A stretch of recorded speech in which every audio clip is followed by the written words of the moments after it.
Good morning, traders. Today is Tuesday, May 11th. My name is Charles, and this is the Pirate Traders live stream.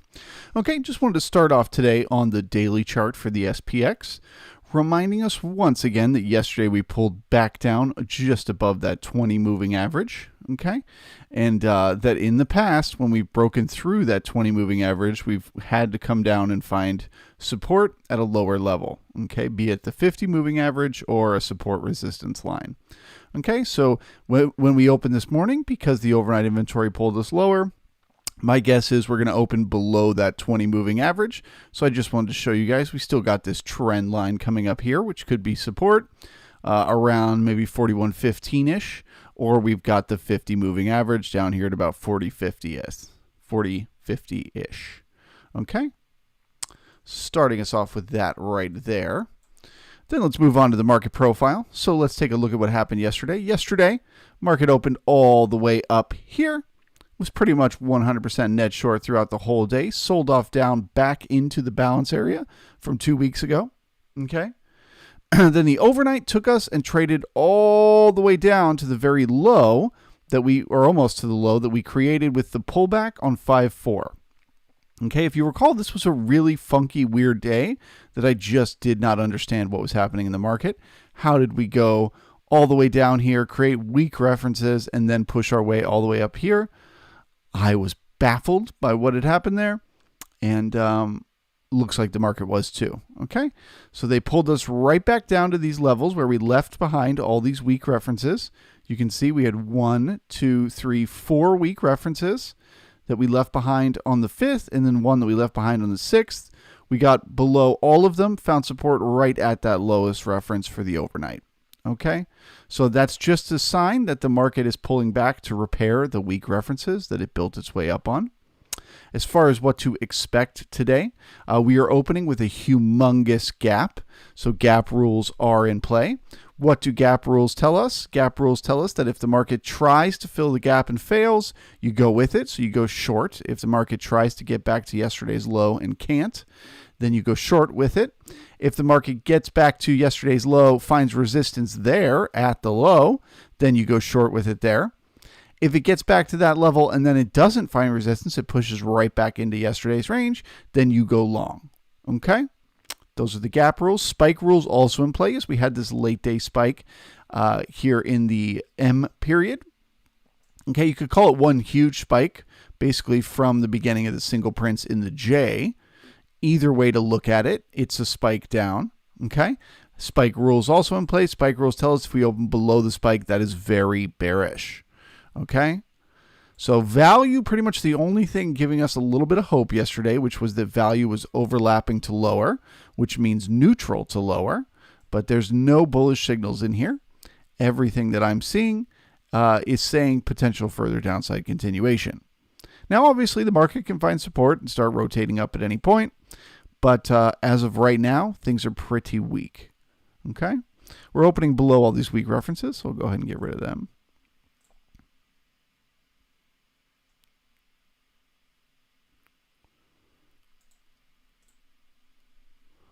Market internals opening bearish, but that's obvious because of the gap down.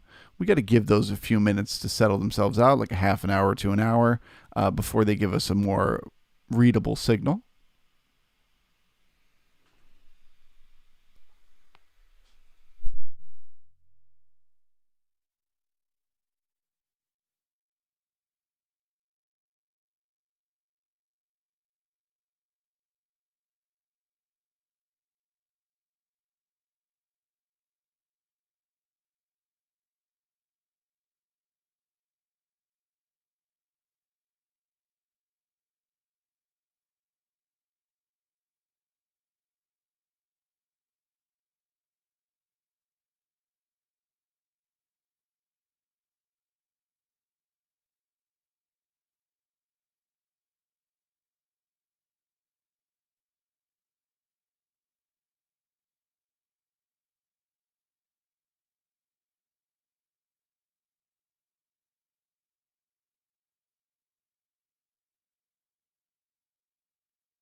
Okay, so once again, the first thing to watch is the attempt to fill the gap.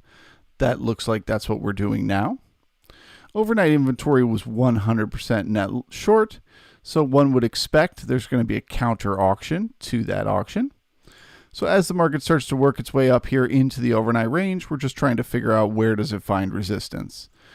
If it finds a lot of resistance before it's able to get up to yesterday's low here at 4178.50, okay, then that is a gap that fails and you want to go with that gap, meaning go short in this scenario. But until then, we're looking for prices to push higher. Where do they find resistance?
Good morning, Mediterra. Good to see you.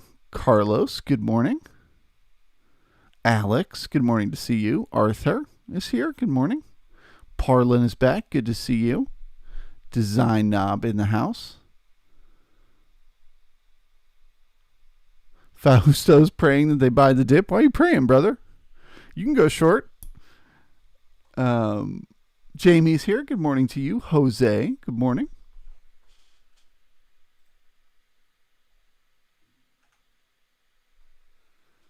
Am is here. Good morning to you. Kwaku is back. Good morning to you, my friend. Carlos, in this case, do you go long or flat? Gap fills are to each trader's own preference, whether they try to play them. If I had tried to play it today, what I would have done is when the market first pushed its way above, it opened and it pushed lower, right? And then it came back up through the opening price. So I would go long with it as it passes through that opening price, but then just put my stop, a few ticks below. If it doesn't get that continuation, just get out of the trade. Okay, that's the way I would play a gap fill. But also the way I usually prefer to play gap fills when they're not quite this big is just wait. Wait till you get up here, see where you find resistance, go short if it can't get to the gap fill, or if it does, go long with it there once it rotates back up into the previous day's range. But this is such an enormous gap that one must be willing to play it as an opportunity. It looks like the gap is not filling. A failure to fill the gap is very bearish.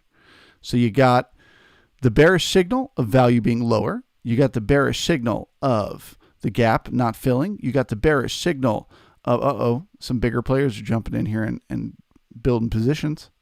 Are they going long? Are they going short? We don't know. But yeah, so that's bearish. You got bearish on top of bearish on top of bearish.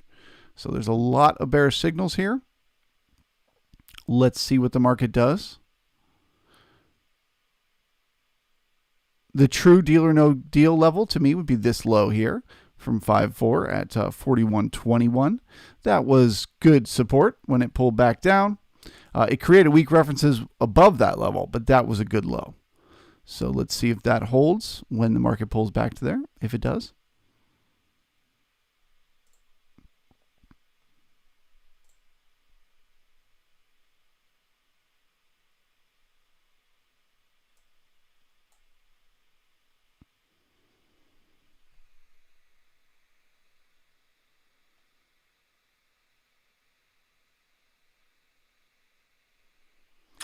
Marco, yeah, I mean, you do have a lot of areas with thin volume here, but like you can see, our first attempt to get into the single prints here from the overnight, we didn't even get in there barely. We just pulled right, we got maybe halfway and then pulled back in.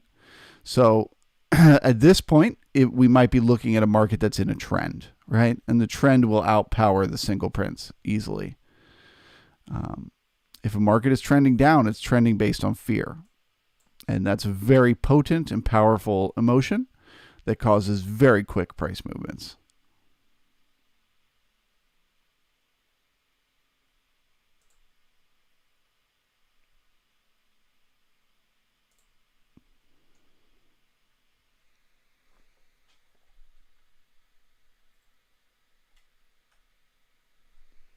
Good morning, Chris M. Good to see you. Scott is back. Good to see you. Armando, welcome. The knob is in the house. Frank is back. Frank from Norway. Good to see you. Philip is here. Arch Leon, I know you told me how to say your name, and I'm totally killing it, but good morning and welcome. Phoenix is here. Good morning to you.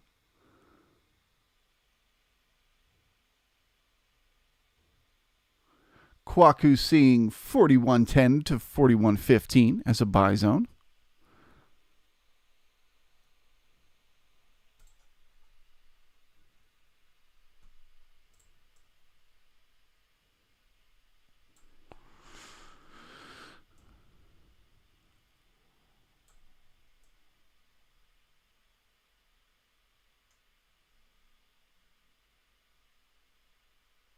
Wow, I don't even have data going back that far. But yep, that was the low down here, 41.10 from the 20th, from 420.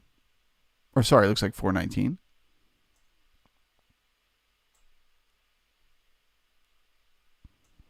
Could be.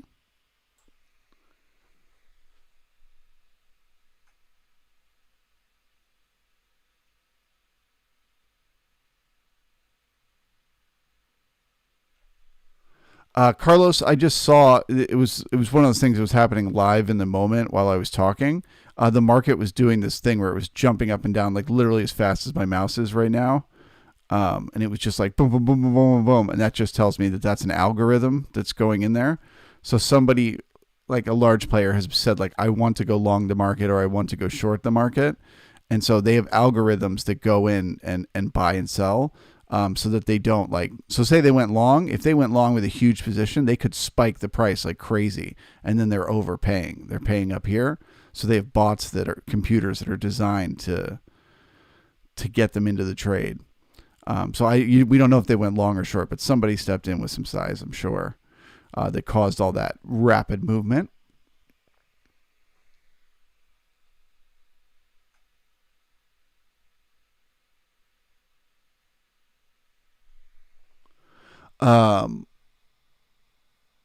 Marco, so how would I approach such a trend day? If the market is trending down, I would go short. And then I would monitor one time framing to the downside. And then when you get to cessation, that's when I'd close my position. Trend days are the easiest days on earth to trade. You just get in the trend. You go whatever direction it is. In this case, it's down. And you just stay in that position until it stops going down. I know I'm being cheeky and making it sound super easy. It is much harder emotionally because trend days will always push the market way further than you think they will. So you'll want to take profits, but the most profitable trade is staying in it. So anyway, not sure that we're there yet. Market could be building support. We're just in the first few minutes here, but a lot of signals are pointing in that direction. An outright failure to even try to fill the gap beyond this right here would be very, very bearish. But that being said, we got thin volume at the top. It is good taper, so it could be a good high. 17 contracts on the low, not great to see. Increases the odds the market needs to go back down there.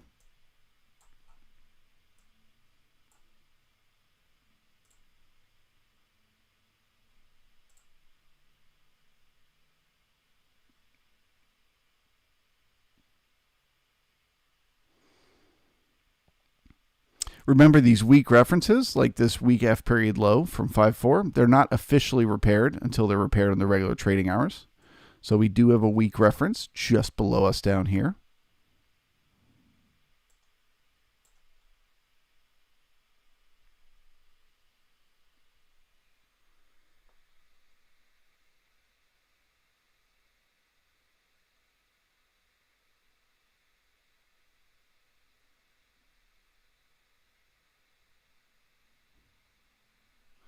Brett, that is a good observation.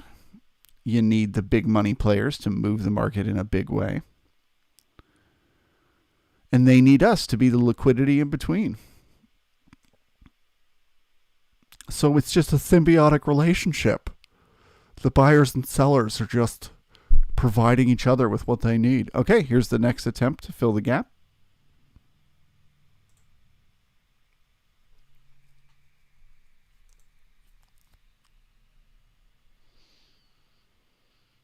Potential resistance is the top of the single prints here from the overnight at 41.43.25. And then I would say getting into the nodes of volume from the overnight. So up in here around the POC, that's the next resistance.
How many do they buy or sell? The bigger players, Frank? I have no idea. No way to know that. They don't buy all at one price level, so there's just no way to know.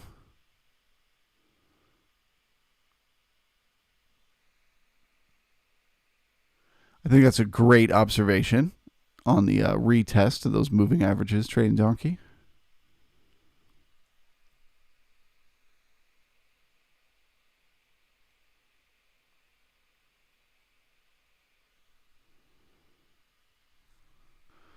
Yeah, let me take a quick look at that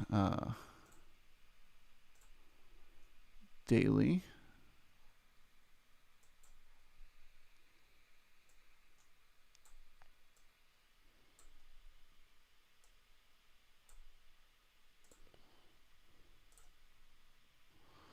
Okay, yeah, we're also just butting right up against that trend line from back here in March.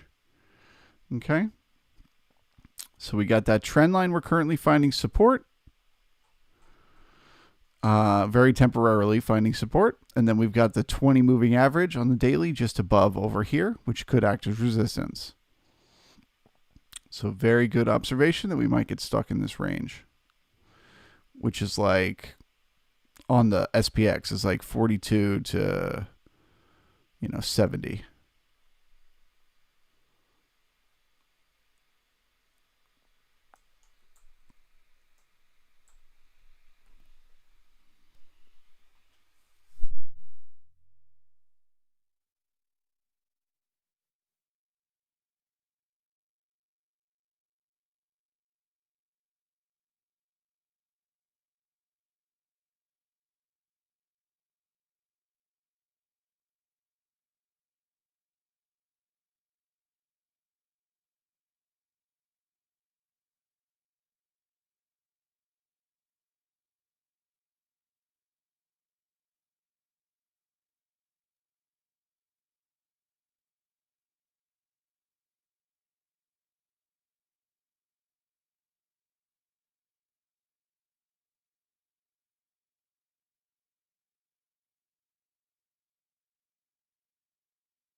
Okay, so right now they're meeting the resistance right at the base of those single prints from the overnight. Okay. Next push up would be into these volume nodes around 4150 all the way up to 4156, 57. This area here.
Okay, so volume's getting thinner as we push our way up here into this resistance. Okay, switch to the B period. Created a poor high.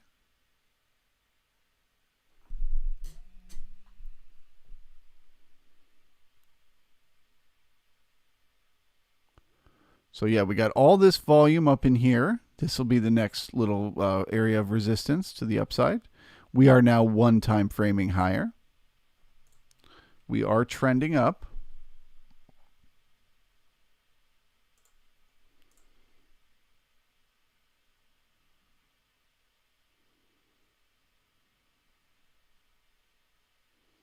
This is going to be a tough day to play 1 time framing though, just because of how big this is. Like to get the cessation 1 time framing, we have to rotate all the way down to the low of the A period. So, well, technically we're 1 time framing higher. Still stay cautious with your long trades here. Keep your stops tight. Because at any point in an attempt to fill the gap, if it fails, if it gets as high as it can go and it fails, it will rotate right back down. Okay?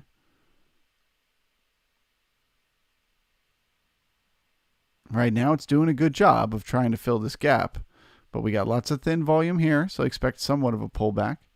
And then the question is, does that continue, or does it find support and then take another stab?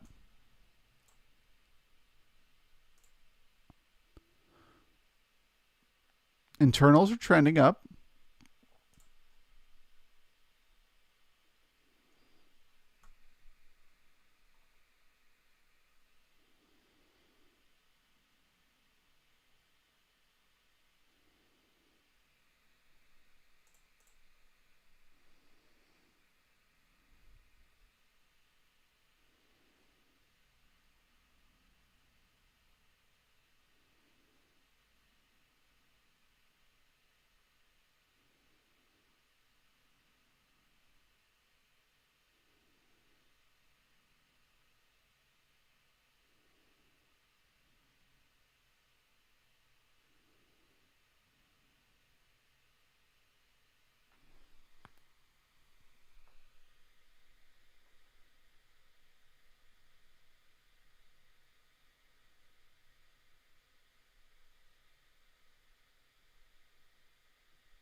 So I'm struggling with the fighting the one time framing here because this market makes me want to go short quite a bit here. So what I'm going to do is I'm just going to keep watching. If it backfills some of these contracts here down to about 47.50, where there's only 100 and so odd contracts, does it find support in this little node? If not, I'm going to go back to a neutral stance so that I can trade both directions. Obviously, everything is nuanced, right? Including one time framing. There are circumstances where you just don't put as much weight into it. And I think a large gap like this is a great example, and a larger downtrend that the market is in. We may just be like, you think about it like a balancing day, right? Where it's like you might rotate down to the low end of balance, and then you might one time frame for a couple of periods back up to the other end of balance, but then you're just going to rotate right back down. So while technically the market is trending higher at this point, I need to see better support come in here. It seems like the sellers are outpowering the buyers. So anyway, just keeping you guys informed.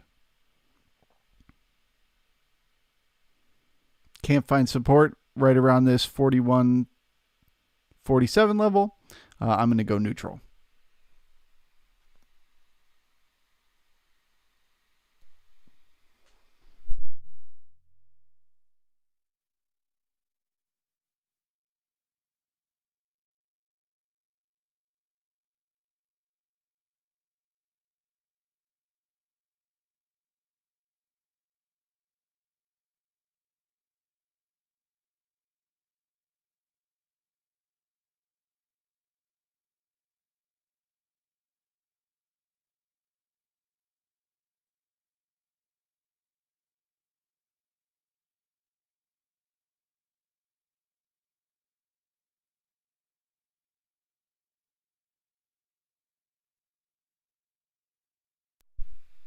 Okay, back to feeling neutral, which means I can trade both directions, but I don't have a lot of certainty in the trade, so I'll be taking smaller trades with smaller sizes. It does start to feel like this may have been maybe not the end of the auction to the upside, because we only have 22 contracts at the high, so that increases the odds we'll rotate back up here and do some more business. But it just feels like there's a lot of sellers waiting to step in at these levels.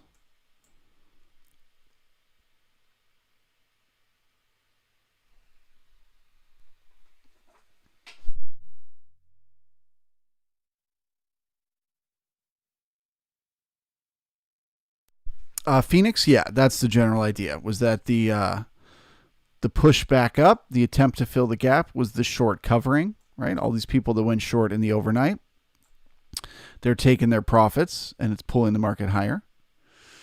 But that's not necessarily inviting in new buyers, right? So it's just a liquidation of the old business as opposed to new money buyers stepping in to buy it up.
Honestly, Marco, I don't know. I don't have a good entry for a short or a long. I'm just really personally uncertain at this point. I don't feel like I have confidence that I know what the market is doing, right? There's always three things the market can do. It can go up, down, or sideways. I'm starting to get the signal that it's failing to go up, that it's not going to go up, but I don't yet know if it's going to go sideways or go down. So I'm just kind of watching and waiting. That being said, we are one time framing higher. We are at the lower end of balance. We're about to get to halfback where we might find support. So all of those could be setting me up for a long trade as opposed to a short. I just don't have either trade in my mind right now. I'm still waiting to have better understanding.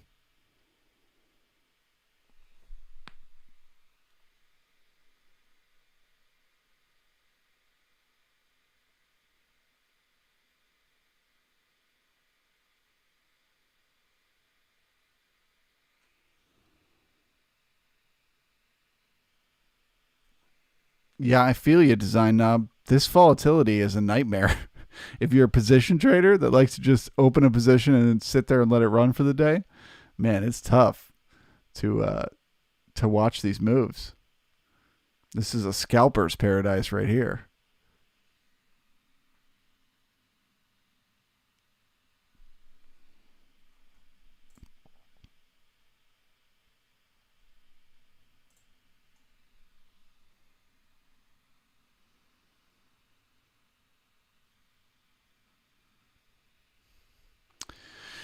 All right, I'm going to walk away for 5 minutes, get myself a cup of coffee, and then come back with some fresh eyes, and hopefully I'll have some perspective for you. Coffee time.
All right, I'm back. Unfortunately, I do not have a cup of coffee. I guess I forgot to make it this morning. as the market sells itself off here. We're getting back below the opening price. So that is the signal, getting back under the open, that the attempt to fill the gap has probably failed. Right?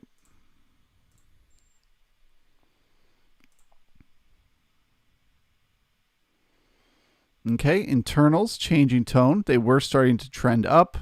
Now that trend is broken in all four.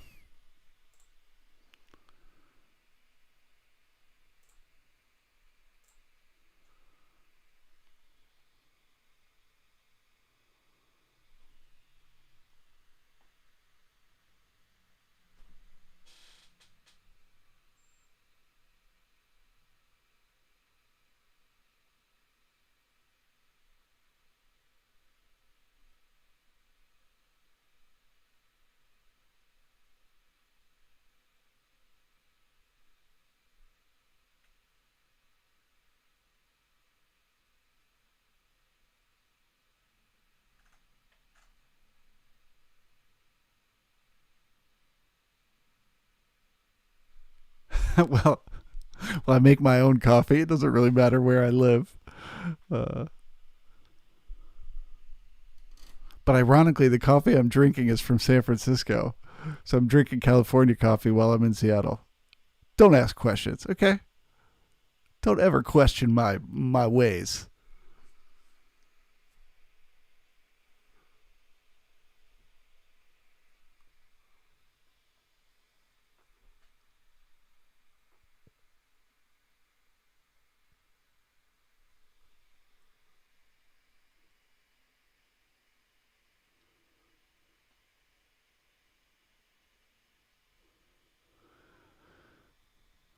Robert, are you asking about Starbucks? Starbucks coffee? Little random piece of information for you guys. When the lockdowns first happened because of COVID, and there was like that crazy toilet paper shortage, the trader mind in my head went into like, okay, like what's going to be the next thing that there's going to be a shortage of? Let me get ahead of this and buy low, and then I can sell high. So I was trying to think like what other things would maybe start running out, you know? And I was thinking supply chain wise, coffee was a great choice because it's like, it's an addictive substance that people all over the world use every single day. And it all comes from just a few places on earth. So I was like, ooh, coffee's the one. So I like went on Amazon and bought like a bag of every kind of coffee there is.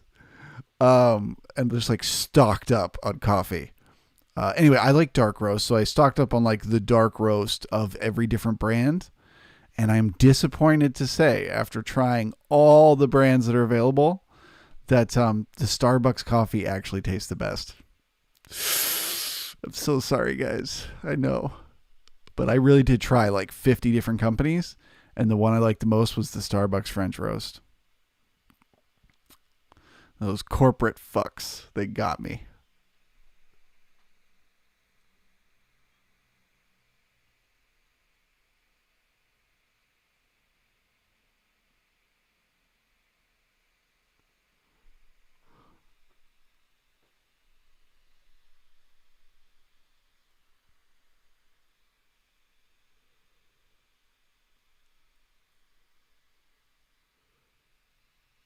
All right, so we're finding a little bit of support right around the open here.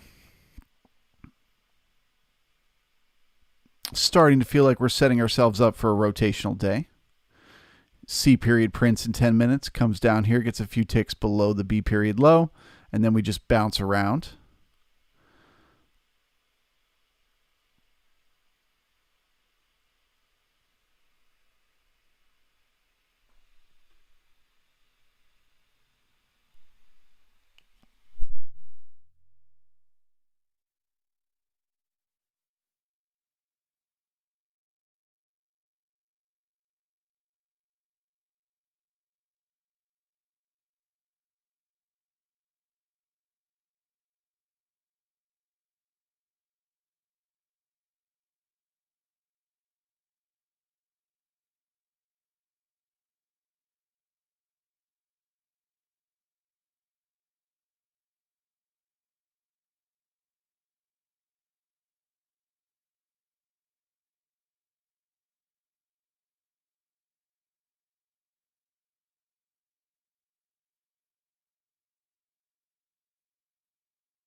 Listen, I hear you guys. I would love to be a local coffee supporter. I'm just saying, I tried it all.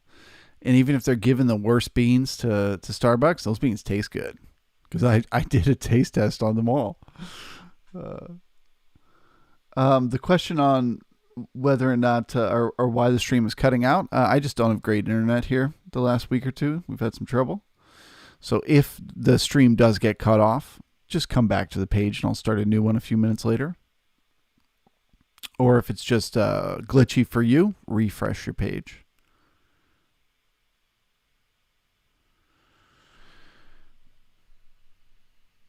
All right, look at this grind. Look at this volatility. Scalper's paradise, a nightmare for the rest of us.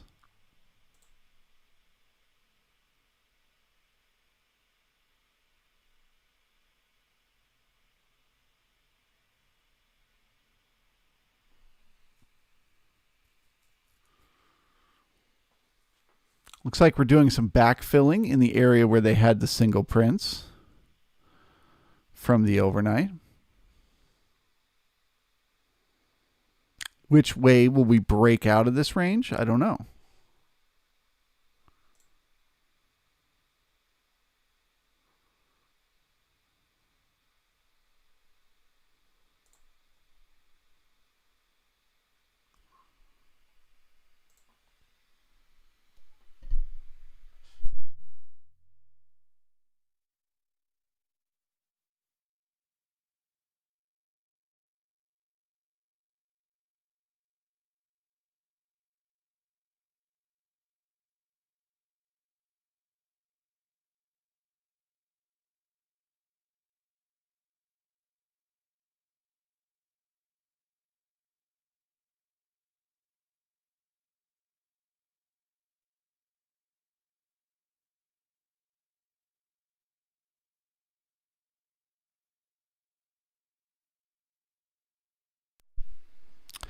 The question on the 20 daily moving average, does it have a chance to get up there and touch that?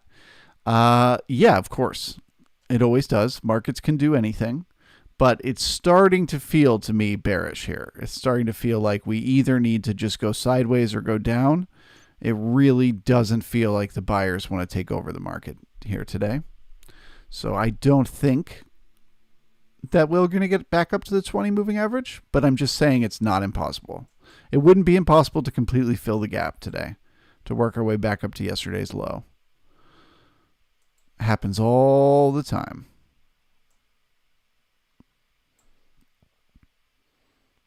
Jeez Louise, I have never in my life seen us create one time framing higher and then rotate all the way back down with this much volatility to the low of the one time framing with this kind of range. I mean, this is just crazy. This is just traders picking each other's pockets here today. Look at that.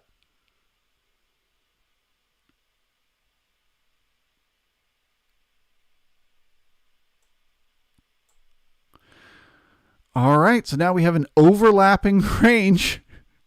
B period completely engulfing the A period candle.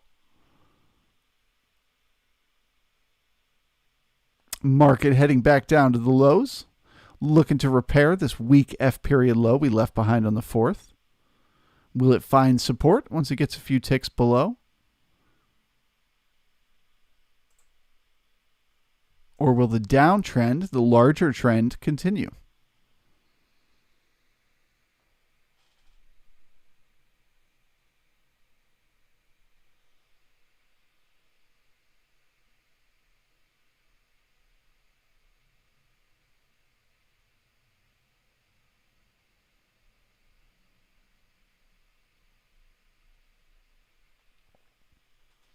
Robert, when you say wide distribution, do you mean like wide as in on the market profile, like we get a lot of overlapping levels, or do you mean like a large range going up and down?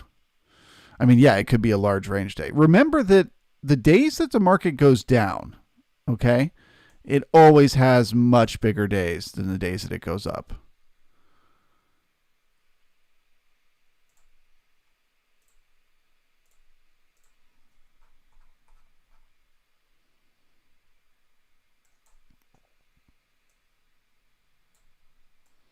right? Just look at the daily and watch how it works, right? You get little tiny days, one after another, pushing higher, and then you get these big days where the market just drops like a brick. And then little tiny pushes higher, and then boom, big drops. Right? Little tiny pushes higher, little push, boom, big drops, right? So that's how the market works. Fear is much more potent than greed. Look at all this. Just crawling our way up to higher prices, and then boom, in 2 days we fall all the way back down here. So that explains the volatility if the market is going to continue selling off today.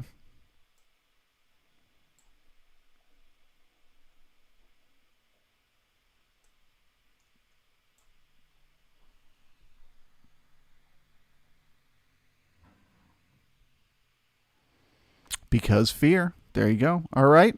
One tick away from that weak F low. We got to get 2 ticks below it to repair it. And then we look for support.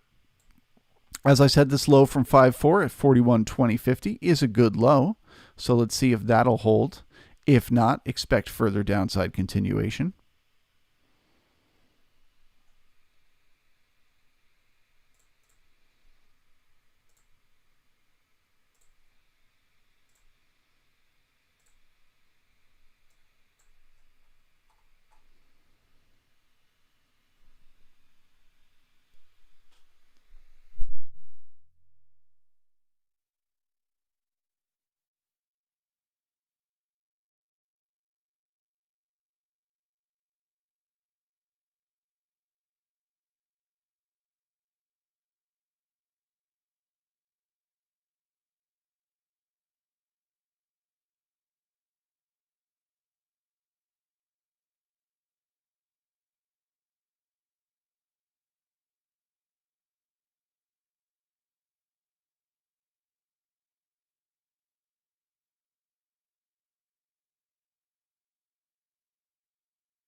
Oh man, so C period prints, creates some single prints above in the B period, and then instantly breaks through that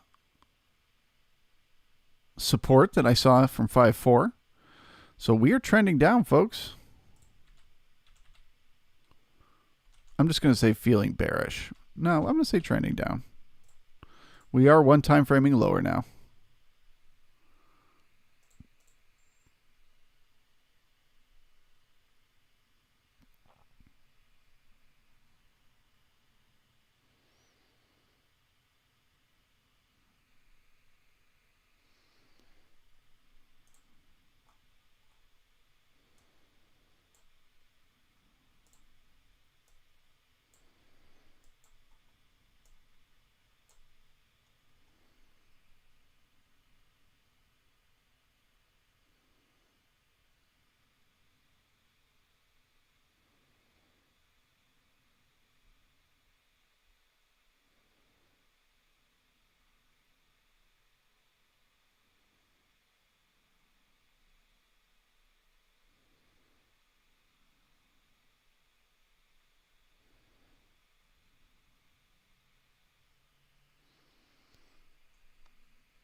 Jamie, yeah, I mean, it's not an easy answer. Yes, technically we're one time framing down now.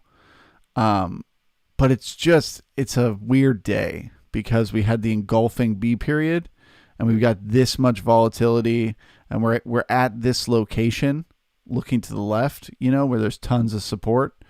So it's just so hard to say with any kind of certainty. But yes, I think we have further downside continuation ahead of us. But we still got these single prints we now left behind in the B period.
All right, let's jump over and take a look at the NQ real quick.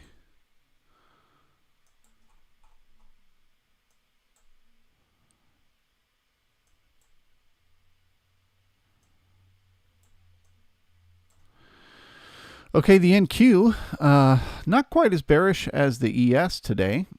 Still inside of its overnight range. We are below. We're below the overnight range. They are still inside the overnight range. They did not have a B period that engulfed the A period. They stayed above their lows, stayed above their opening price.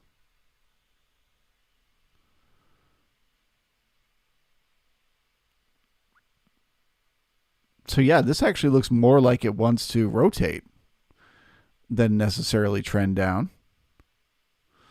That's interesting.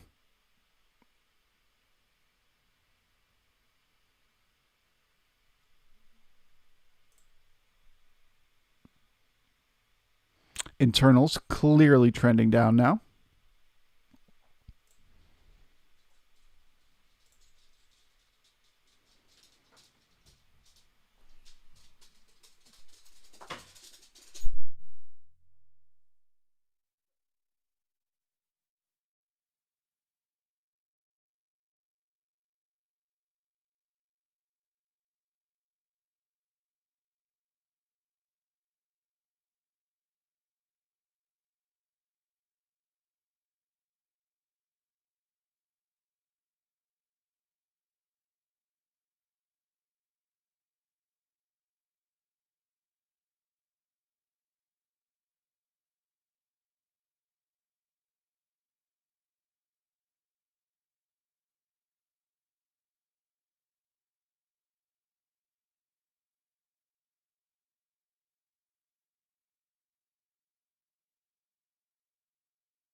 Yep, as we can continue to sell here, the thing that I'm reminding myself is that we have a lot of single prints above us. We have single prints left over from the B period and a bunch here in the C. Okay, we've got thin volume.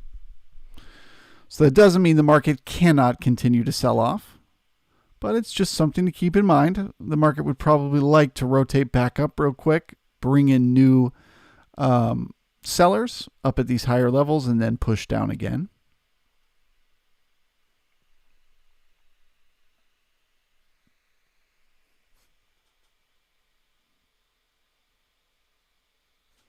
And that's right. That should be our slogan here at Pirate Traders. Calmly describing the chaos.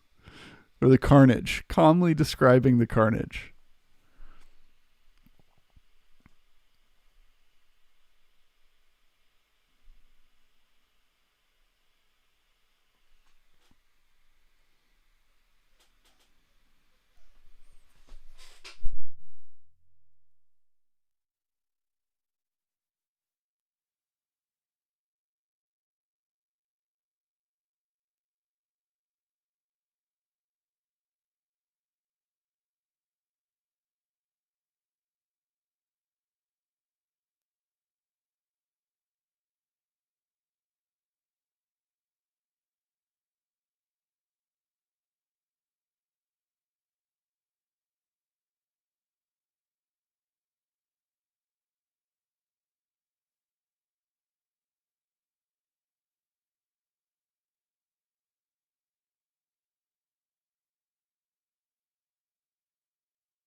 Okay, so I'm watching as the ticks are starting to form lower highs, right? Which is the trend down.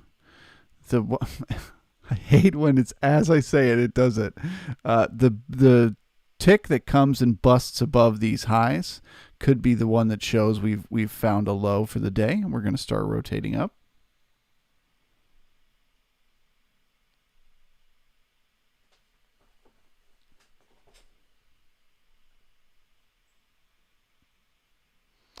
This volatility is not for the weak of heart.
All right, looks like we're going to take an attempt to backfill those single prints in the B period.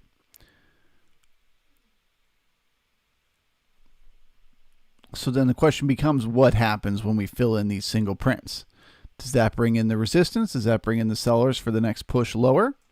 Or does drifting back into the value area begin the rotation back up? Or continue, I should say, the rotation back up. What a interesting day.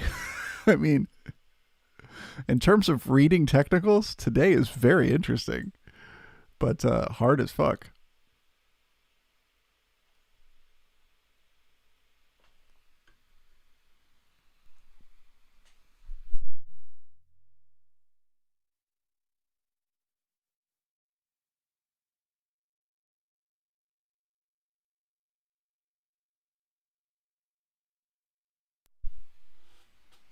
Yeah, I was just thinking to myself, man, what if I'd have gone home on Friday night with some puts on the market? That would have been quite a trade.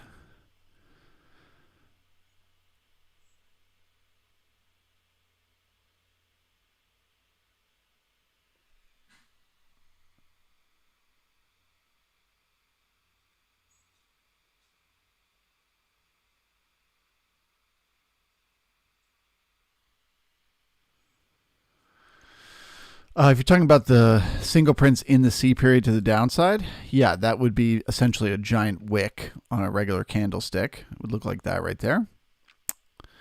Um, and yeah, could easily leave that behind and then start pushing higher. The NQ is really kind of more rotational than trending down. So that could be the support that the ES needs to go rotational. But I wouldn't make that call until these single prints are filled right here. And then you see what happens. Does the selling start once those refill? If not, we could start rotating. If so, if we do get a sell-off once we refill them, probably the trend down will continue.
Okay, so that is the single prints filled. At that same exact moment, we pulled the POC lower. The POC is now below the halfback, which is a little bit bullish. Bearish. And the market is one time framing, at least from the B to the C period down.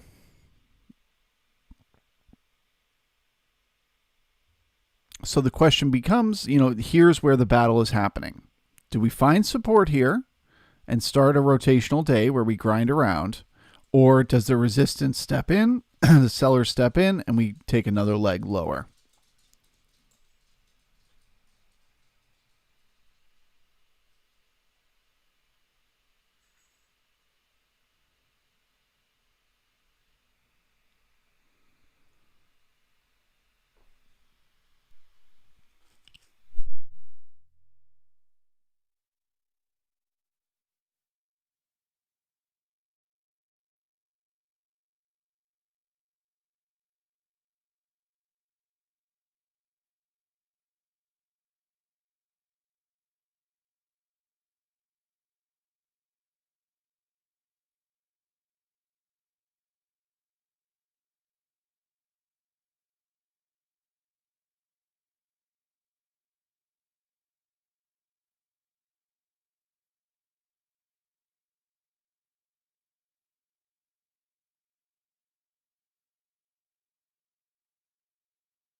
Okay, so as of now, it's starting to look like it was sellers that stepped in there once we filled those single prints. Here we have the D period. So does the one time framing down remain in the D period, or do we get above the C period? I think at this point I can say with confidence that if we do get above the C period here, we probably will just start to rotate in this area. If the downtrend is to continue, I think now is the time.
Okay, just pulled the value area a bit lower. That's a bit bearish.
All right, well, we're about to get that cessation of the one time framing that we've been in since the B period here.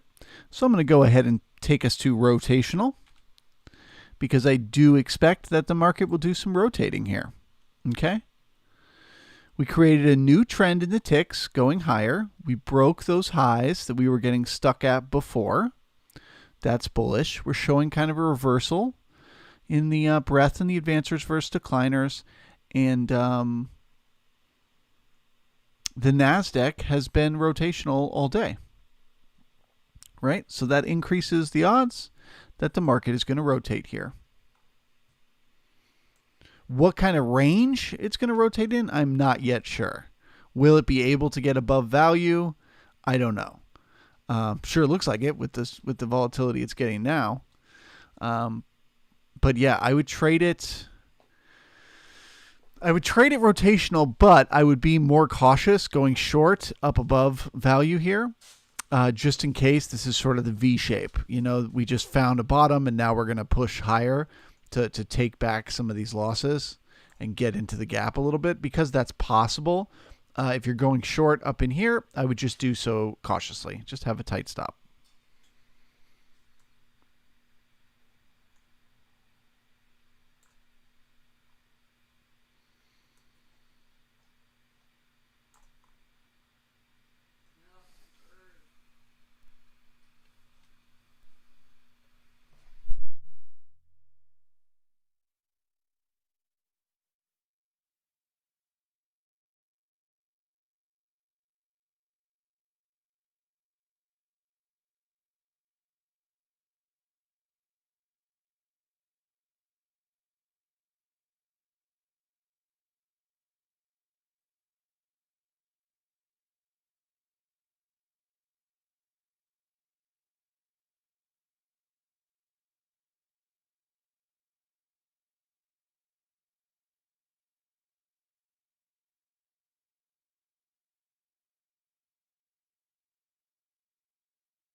Okay, so as the NASDAQ is punching its way up into the 20 moving average on the 15-minute candles here, I'm keeping an eye on that.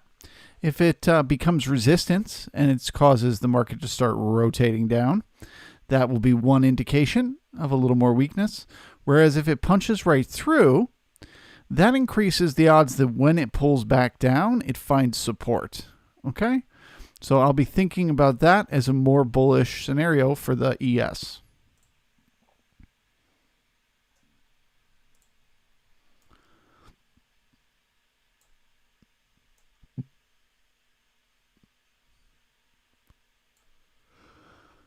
All right, printing the E period here.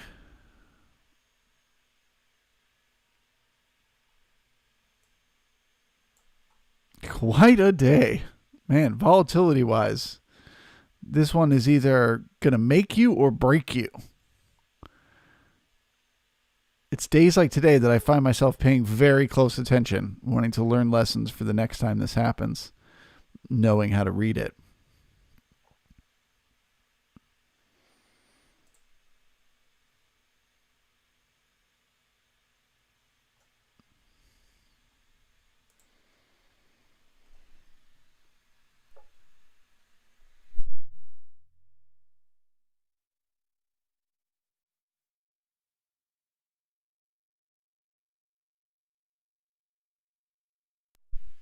Thank you for the hype, Rocky. Appreciate you. Yeah, if you guys don't mind hitting that like button, it really helps out the channel. It just tells the YouTube algorithm that I'm okay. They can send people my way. I'm a trustworthy individual. Highly entertaining.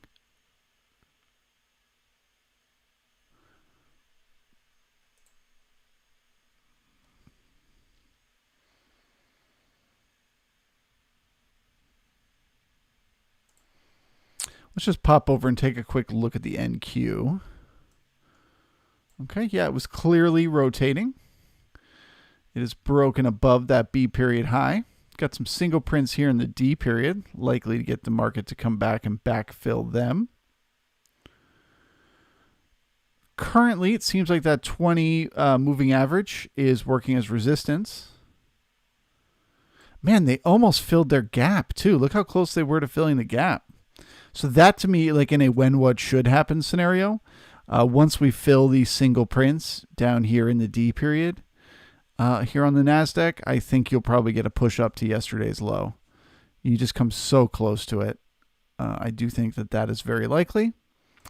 And otherwise, it just looks rotational.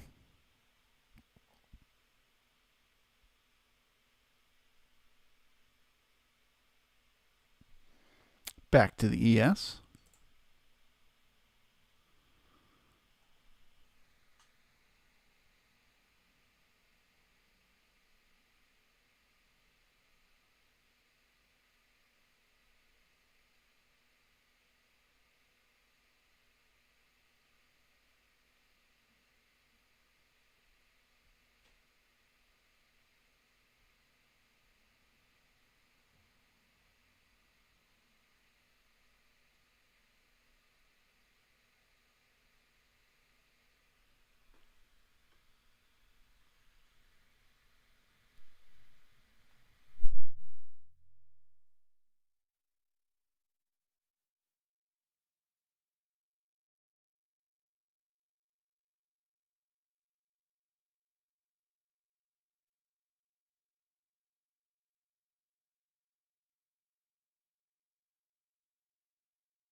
All right, so it looks like the NQ is pushing through its 20 moving average. That's a good sign. A good start of a push higher. Probably it's just trying to get to its high from yesterday, or its low from yesterday. Okay, we're just a few ticks away from filling that gap. So the question then becomes, what happens when the NQ fills its gap, right? Does that bring in buyers who want to push us back up into yesterday's value area? Or does that bring in sellers who push us back down into today's value area?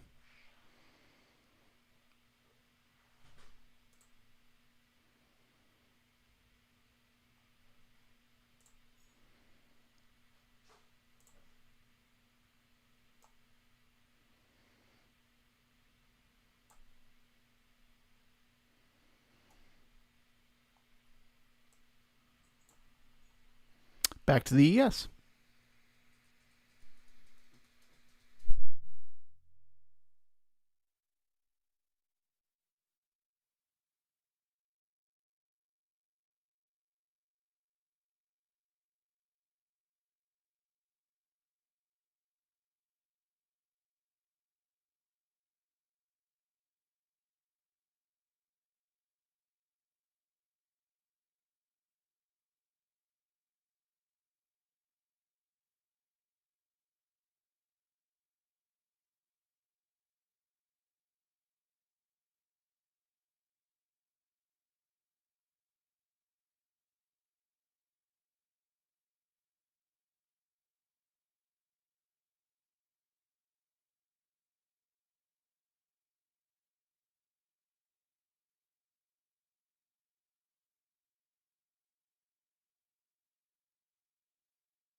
So I just wanted to take a second to remind everyone here that we are rotational.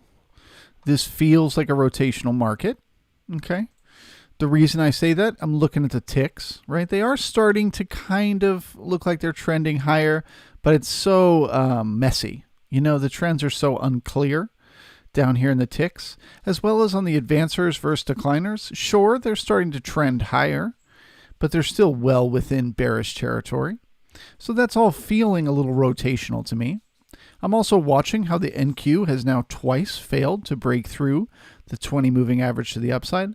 The more it pokes at that, eventually it will break through. But I think the fact that we've had such a hard time increases the odds that it won't be support if it pulls back down, so that it'll just come back to rotation. And then we're up here right at the top of the value area. So as I said before, I'm still looking to trade this like a normal rotational day. Oh, we just pulled the POC much higher. That's bullish. Happened to right as I was talking to you about feeling rotational. But yeah, so the POC is here. So anytime we get above the value area, I will be looking to go short for a rotation back to the POC. And I'm not seeing anything in particular here that feels like we could be setting up for a breakout. Maybe the trend in the ticks, the lows, the higher lows, if that were to maintain, that could lead to the breakout. But right here, I think any first push above value will likely rotate back to the POC. Okay. Trade safe, tight stops.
Yeah, 4175 seems a little bit high to me.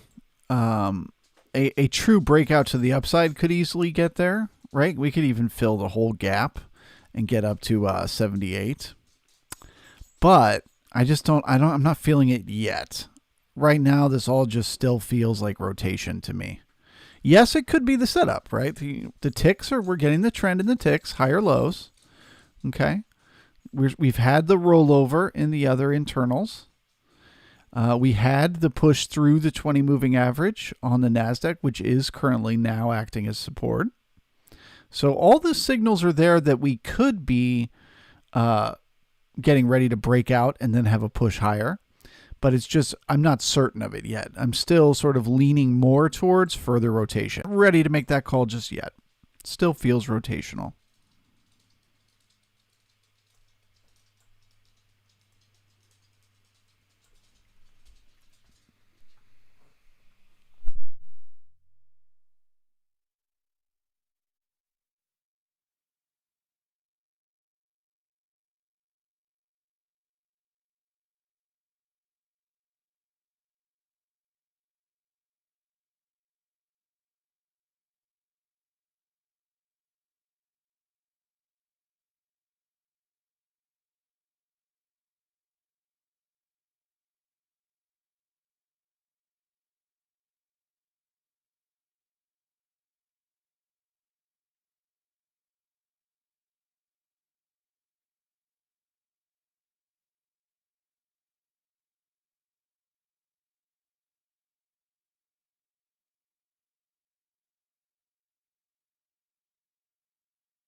Well, not much to report in the way of an update here. Just a quick reminder that the market is down with the POC. Yeah, you know the market. Okay, further rotation taking place here. This is a sign of acceptance of the lower prices. So what I'm watching now is a breakout of this rotation. You can pretty much call it the high of the value area and the low of the value area here. You know, if it starts pushing up above the value area at this point, just because of the amount of volatility here, I think it could bring in new buyers. And I think if we got down below these levels here, you know, got below 21, we'd start bringing in new sellers. So that's what I'm watching for. But I'm assuming as long as we stay inside this blue box, inside the value area, we're likely to just continue rotating. Okay. Market's taking a little nap after its exhausting morning.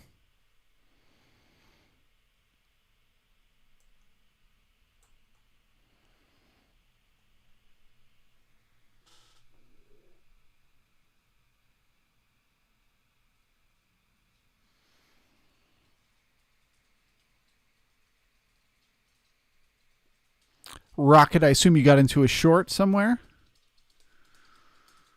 Put some money in your pocket? Congratulations, brother.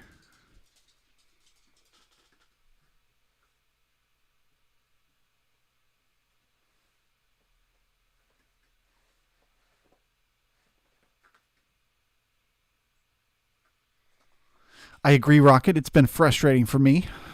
You know, watching this kind of volatility, I want to just get in a single trade, but I find myself scalping because I don't trust anything. So it's like as soon as I enter a position and it goes for me, I just move my stop up and then I'm just trailing stops. Definitely a tricky day. But for now, they're just trying to come into equilibrium.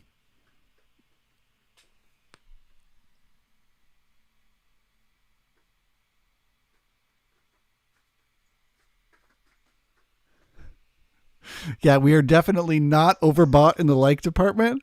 There are definitely more likes to be had. I'm bullish on the likes for the rest of the stream. I think the 110 people here will get us to 75 likes.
Jitten, one of the four, keeping the bullish trend on the likes going.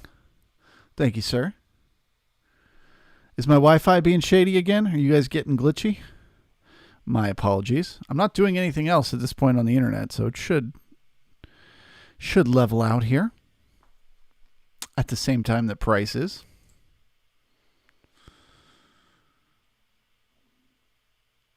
Okay, internal still just looking rotational.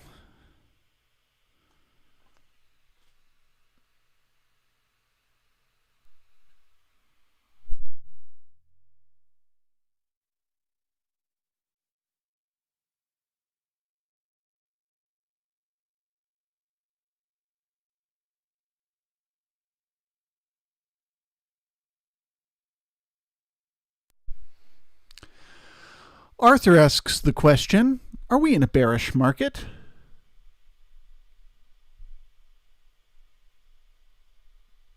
Malcolm, yeah, just thinking ahead, just being smart about it. I get it. So the question of is the market bearish, right? Is this the beginning of some larger correction that's trying to take place? Let's step back and look at the daily.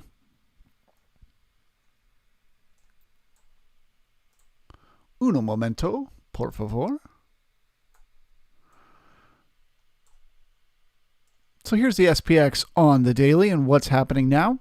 Well, we broke through the 20 moving average. We tested it twice, found support. And then on the third attempt, remember, this is like a semi-permeable membrane. The more times you poke at it, the weaker it gets.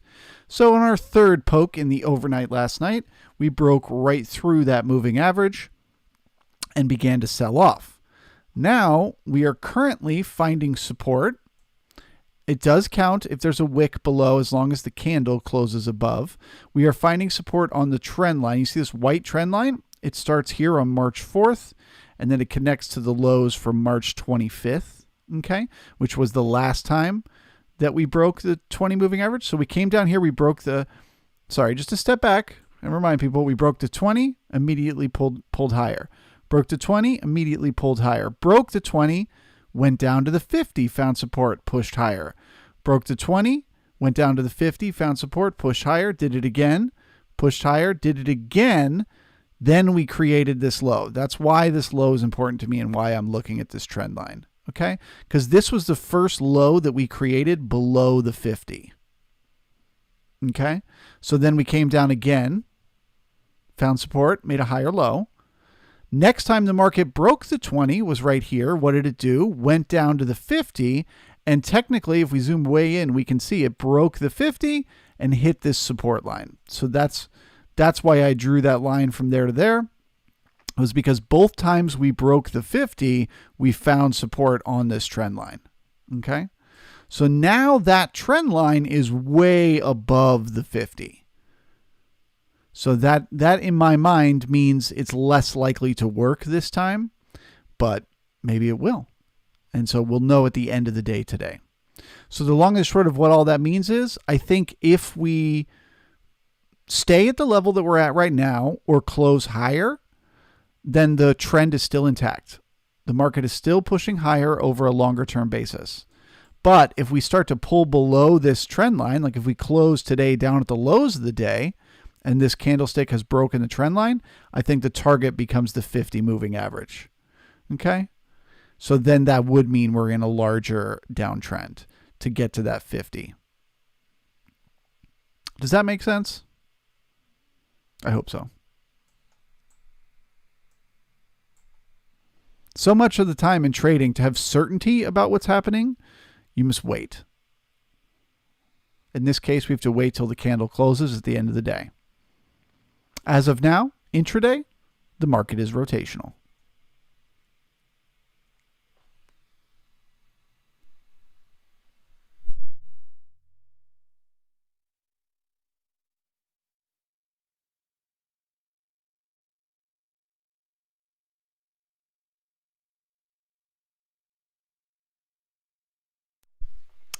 No, Phoenix, to get the full, like the biggest, the 1 gigabyte version of those mesh Wi-Fi things, I had to order from Best Buy, of all places. Amazon was out of stock until like next month. So I had to go old school. I haven't bought from Best Buy. It's been so long since I bought from Best Buy. I had to create a new password for my account because I couldn't remember the password for my Best Buy account. But yeah, it's coming on Thursday. The internet god should be on our side after that. Okay, so we're coming down here to the halfback. That's a potential area for support and a rotation back to the POC. However, at the same time, we're breaking through the 50 moving average on the NASDAQ. So if that does punch through, that will likely pull the NASDAQ back towards its POC. And that may pull us down to the lower end of value here on the ES.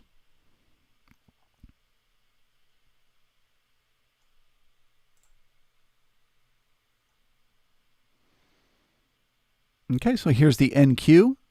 You're back in the value area, and your POC is down here at 13,213. Back to the ES. And the rotation.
Trading Donkey, this is why I love you. Such a great question. Yes, that is the type of thing I would normally forget, but I happen to have a junk drawer full of those bad boys. So, yes, thank you for reminding me. I am the guy who would order the thing and then it arrives and I don't have the batteries for it. And Arthur, yes, POC stands for point of control. It's where the green letters are running across the middle here. We also call that the fairest price to do business. Only on a rotational day. Only on a rotational day.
Okay, so I'm looking for the market to find support somewhere down here around the lower end of value. Okay, if it's able to find support, I expect a rotation back up to the POC around 41.36. If it can't find support, I would start to get bearish for a breakout to the downside if we got below 41.15. Okay, or I guess 41.16-ish. This pink node of volume that we have right here, this is the sort of lowest level of support I see that could cause a rotation back to the POC. If it breaks through this node of volume, I think further downside continuation is in order. Interesting that we ended up finding support right at a base of a spike, right? So we know on 4.9, the change in the market that pushed us higher started right here. And that is also where we came to a tick. Interesting to me. But anyway, the market continues rotation.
Is MBTK, is that the Bitcoin micros? Is that what they refer to?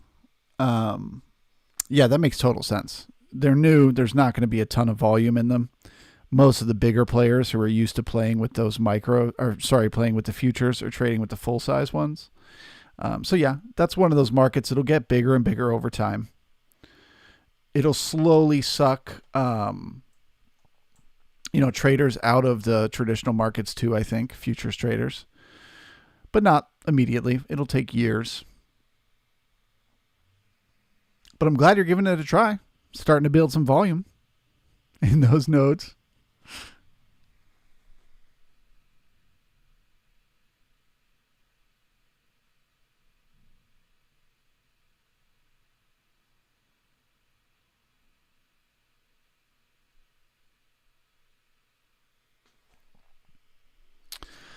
Yeah, I would enter along back to the POC now with decent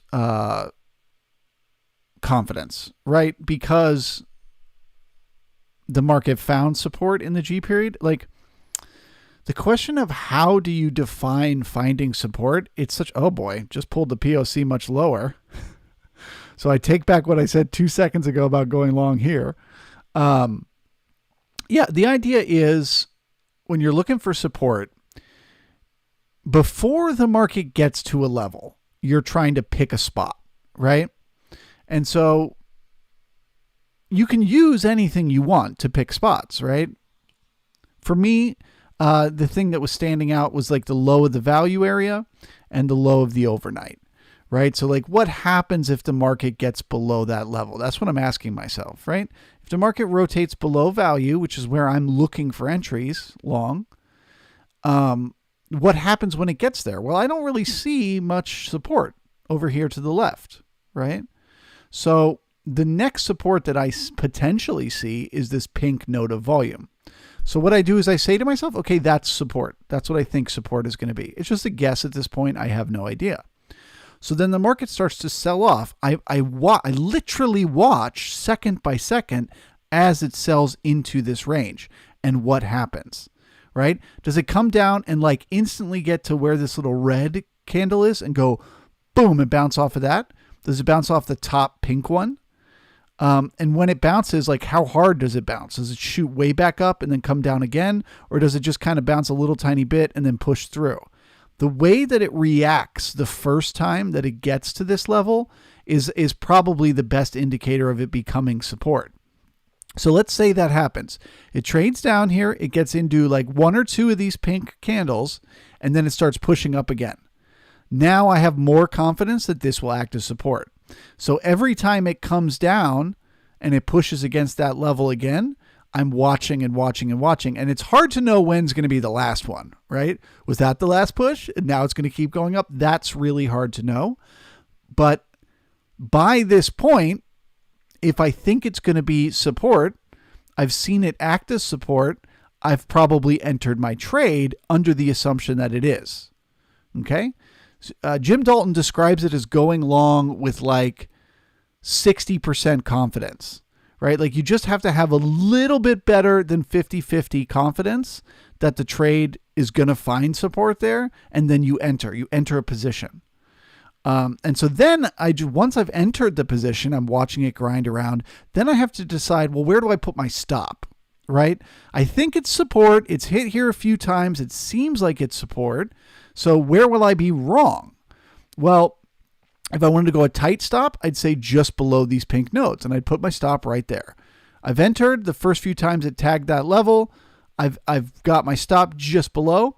If I wanted to go a little looser, if I thought like, I think this general area will be support, but I don't know the exact level, then maybe I put my stop below the B period low. I'm sorry, the D period low here. Right? So that's just kind of how I think and how I enter when I'm talking about finding support is like the first moment it gets there, I'm watching. If it comes back down and it tags it again and it's support again, I'm probably entering a trade, but then I'm monitoring for where am I wrong if it goes against me, if it's not support. I hope that helps a little bit. Okay, so this H period pushing higher, if it gets up into this area, should pull the POC right back up there. Let's see what happens with that.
Okay, so we pulled the POC back up here exactly where it was in the G period.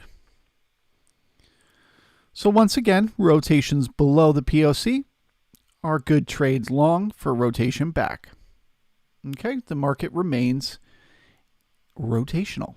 I just used the word rotation like 5 times. Don't act like you're not impressed.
Okay, so the trend in the ticks, the sort of upper to the right, lower highs, is not a super clean trend. That's really easy to read, but it is continuing to push higher. So I expect the way that we were able to push through the 20 moving average on the NASDAQ, I think we'll probably be able to do it here on the ES as well as we get up against that 20 moving average. So if we do, much like the NASDAQ earlier, once it pushes above, I'm looking for it to pull back down and find support. Then I would be expecting a breakout. Okay. Price needs to get up above the value area and then bring in new buyers once it gets into this node of volume. So once again, that starts at about 41.49 and goes all the way up to about 41.57. This whole area right around the POC of the overnight. As we enter, this is resistance sitting up in here. So as we enter that resistance, if we're able to just kind of grind our way through, we could go to try to fill more of the gap here today. But if it acts as resistance, if we keep pushing at it and we just can't get above it, the rotation back to the POC. So that's what I'm watching. The first move for the breakout will be getting above the 20 moving average and then coming back down and having it act as support. That'll be the first indication. So if you're wondering how do you play this, so you plan to go short above value because it's a rotational day. But then if when it pulls back down, it's finding support on the 20, you just go ahead and take profits wherever you are. Okay.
All right, we got a weak I period high here. Also just an indication of the fact that we were only able to get up to these previous highs and then the sellers instantly stepped in.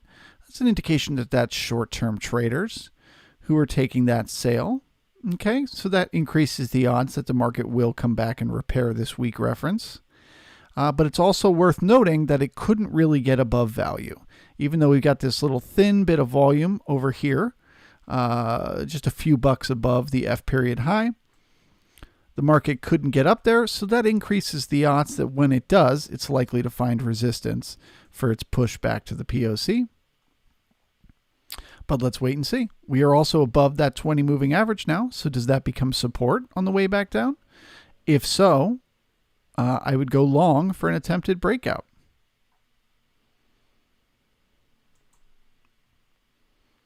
Also keeping my eye on this sort of channel. It's not super clean, but the uptrend in the ticks, when you get that one random tick that breaks the trend, and clearly, I mean, you had it here, but then you just made a wick and pulled right back up. So when you get one that breaks and the candlestick remains, that's probably a larger pullback that's about to happen.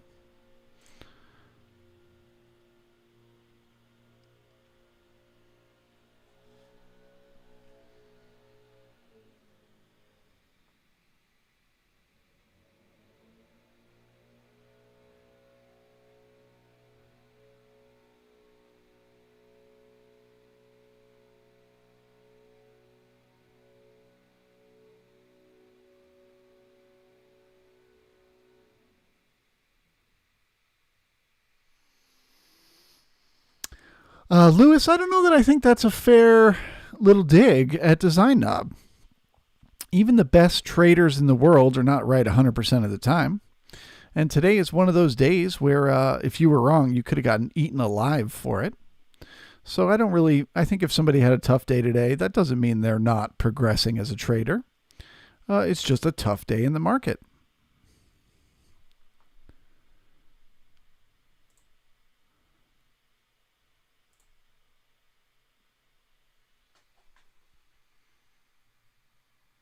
Okay, I period still weak, only one tick above the F. So it's still short-term traders trying to sell this high. See, they're looking at that, and they're trying to sell it.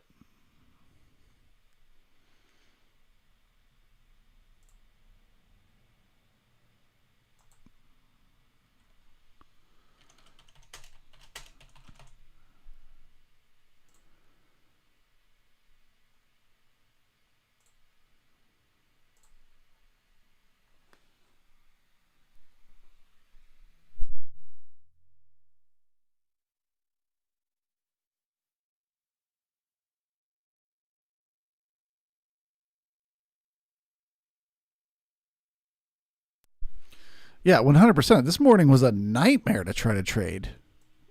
An entire engulfing candle in the B period. So even if you were right, you know, A period sells off, B period starts to sell off, and you're like, ooh, market's going lower. It pulled all the way back up to here. Who doesn't get squeezed out of their trade then? Then it pulled literally like 5 minutes later, it pulled all the way back down to here. So who's not going to get bearish at that point and re-enter the trade? I mean, it was just a tough market this morning. So yeah, I don't blame anybody who had a hard time. Highly emotional, highly uncertain. It was a good day for learning.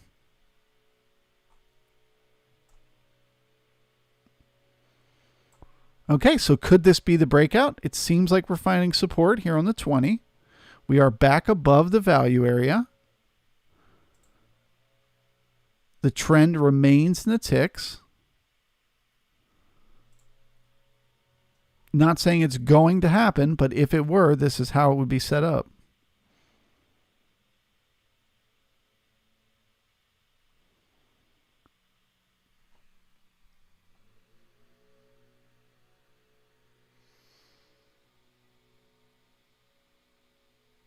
All right, Captain Axelrod. Have a good rest of your day, brother.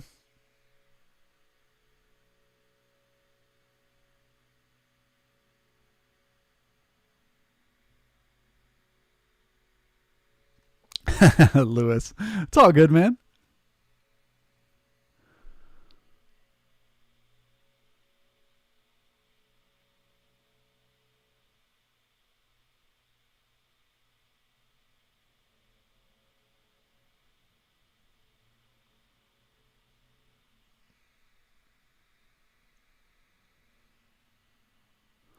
Paul's seeing 70. He is seeing the breakout.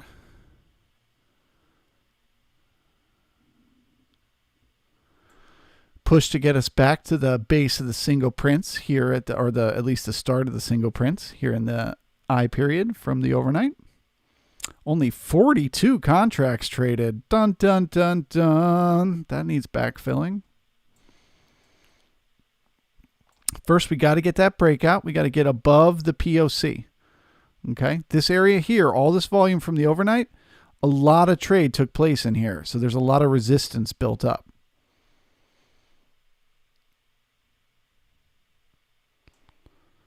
So until we literally break through that, I don't expect to break out in price.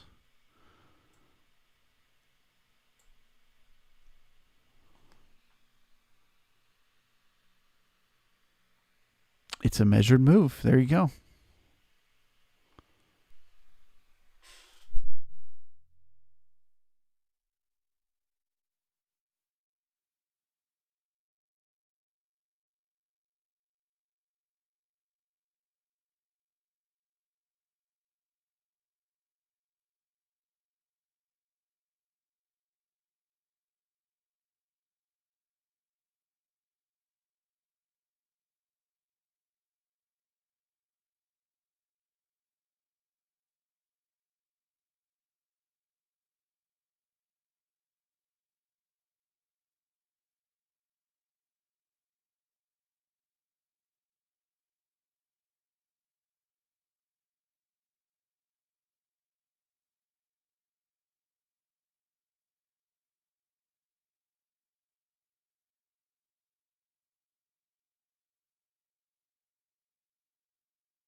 My bad, guys. Stepped away for a second here. Looks like we did get that resistance up there. Got the rotation back down to the POC. And now we're testing that support on the 20 moving average. Okay. So at this moment, the market remains rotational. Let's take a look at those ticks. There it is. There's that big tick. I missed it. I missed it live, but there was that big tick that broke the uptrend.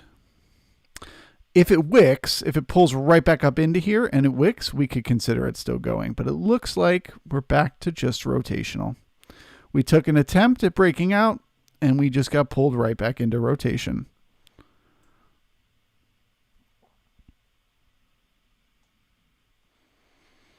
I'm sorry to have missed it. That was a great trade.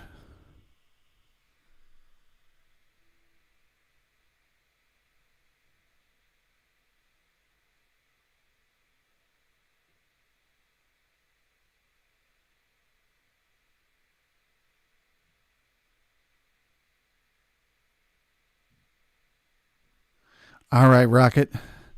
Take your booty and get out of here. Have a good rest of your day.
All right, so there's the printing of the J period. As we take another attempt at pushing through this resistance above us that we've found here in the I period. Once again, breaking out above the POC could lead to a further upside potential and an attempt to fill the gap. Okay, so let's wait and see if we can get above that POC from the overnight, which is at 41.54.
Okay, so once again, the question becomes, can the 20 moving average on the 15-minute candles act as support here to take another push at that resistance above?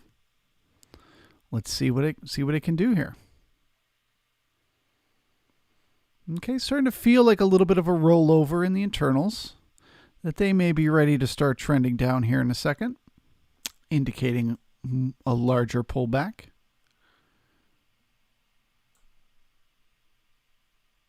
We are now below the POC.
John, I have to admit, your comment did make me laugh out loud. Trading the NQ today gives you an idea of what Normandy was like. I don't know, man. I feel like bullets flying over your head and your buddy's bodies being eviscerated to your right and left might be a little worse than the stress of being in a trade that's going against you. But, I've never been in war, so I honestly don't know.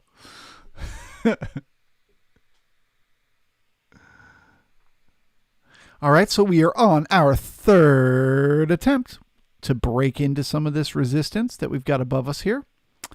We created a weak J period high the last time. What does that tell us? Short-term traders. They're just selling the previous highs as they did earlier. They tried to sell these highs. Now they're trying to sell these highs. Eventually, they will be wrong and the market will break out. Will it happen today? I don't know. Time is not on their side. It's already 11:30. So they've only got an hour and a half left in the day to get us back above these levels. That being said, they did find support on the 20 moving average once again, which is a little bit bullish. And they did kind of, at least in the NASDAQ, they kind of kept that uptrend in the ticks. Ticks are all over the place on the NYSE. But looking good on the NASDAQ still. So it just looks like we need to keep trying. Just keep pressing into this resistance until we finally break through. Okay, that's a repair of the weak J high. K period prints, weak K high, but that's only weak because of time. It happened to be there when it printed, so I won't mark it.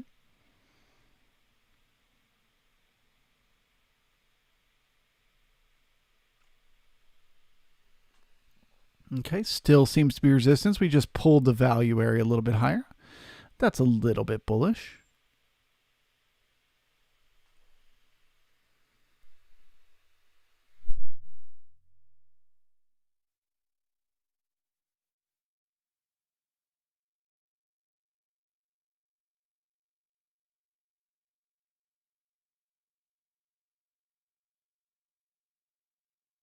Designed up, taking us back to the terrible hunting reference we tried the other day that just did not make any sense.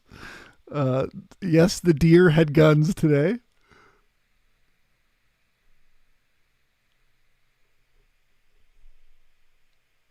It's too bad we can't monetize the jokes in the chat because you guys are pretty good with them. Okay, so once again, heading back down. I believe the term is rinse repeat. Once again, heading back down to that 20 moving average to see if it's got enough support to give us another push once again to try to break out above. If not, further rotation.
Robert, do I like volatility like this? That's a fair question. I hated it earlier in the morning, and I'm loving it now. It's been fantastic for me these last three potential breakouts because I've been able to read them perfectly and eat up this volatility. But earlier in the day, it was a nightmare. When I don't have certainty of what the market is trying to do and how good of a job it's doing, I don't like volatility because it just intensifies my fears or anxiety or greed or whatever I'm experiencing. But once I have my mind wrapped around once I have my mind wrapped around what the market is doing and what it's trying to do and how good of a job it is doing of that, then the more volatility, the better, right? So that's the way I've been playing it, and it's worked out very well for me in the IJK periods here.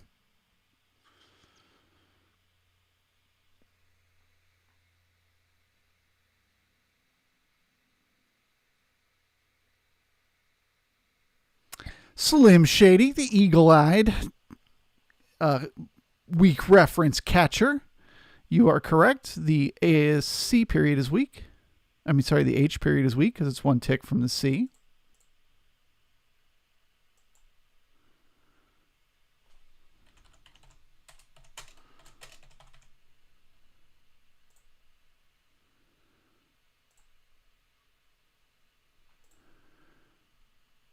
And the K period is weak because it's exactly on the E.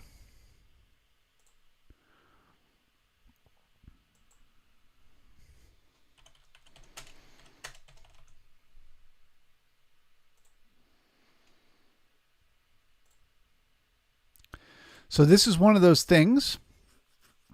Once they start stacking up, the more of them you get, you increase the odds that the first of them will be repaired. But I would honestly also like to leave no weak references behind when we break out. Right? This is what we've kept doing over and over again. I can't really zoom back here, but if you go back and look over the last few months, every time we've had a push higher, it always happens on a bunch of weak references. And then a week or two later, we have one of these crazy sell-offs that comes back, repairs all the weak references, and then V-shaped recovery just shoots right back up. So we really want to stop doing that. That's an indication of an emotional market, an irrational market. And so we really want to move higher on good lows instead of on all these weak references. So I don't like that we're leaving this H period low behind here. But we'll have to wait and see what we get at the end of the day.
Lemus, it's a fair question. Where do I think the market's going to close today?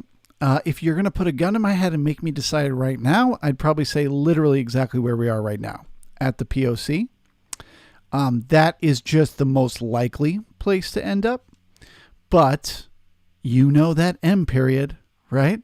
They love to come in at the very end of the day and spike us out of a range when we've been stuck in one like this. So if the M period, whilst I think we're going to end the day somewhere within where all these red candles are, somewhere in this range here, if the M period came along and spiked us higher or spiked us lower, you wouldn't color me surprised. Just going to have to wait and see. Otherwise, this all feels rotational. These attempts to push higher, the M period high is weak too. One tick away. Yep. The K period high is weak here. These attempts to push up into this resistance that got nowhere is just a sign that the market isn't ready for it yet. It needs to spend more time getting more acceptance of these prices down here first.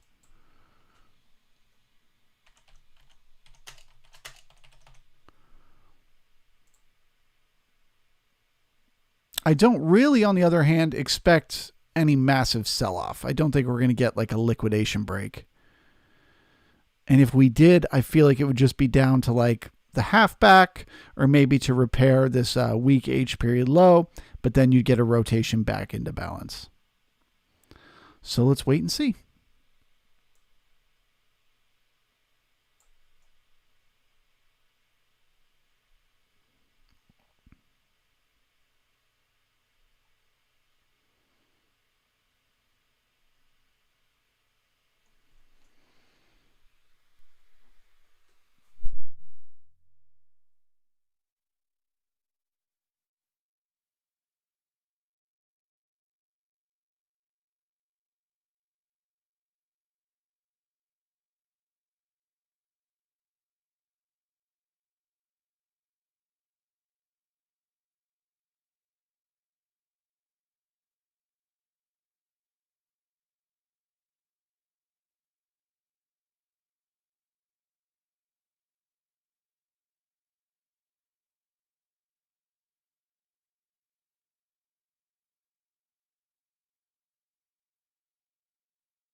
All right, well, the M period snuck up on me without me jumping into the chat.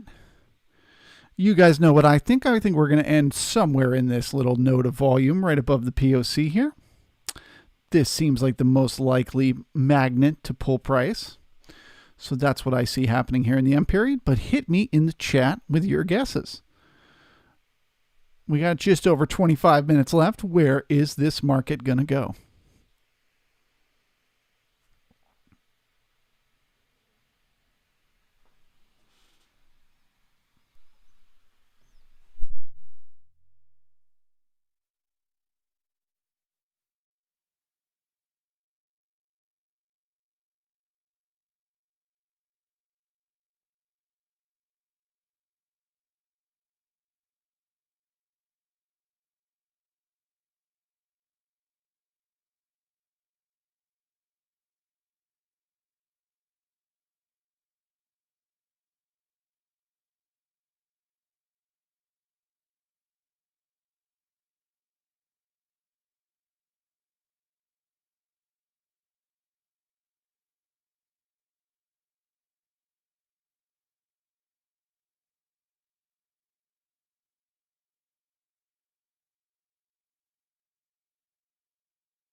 All right, M period selling off below the POC here. Taking a stab at this lower weak J period low.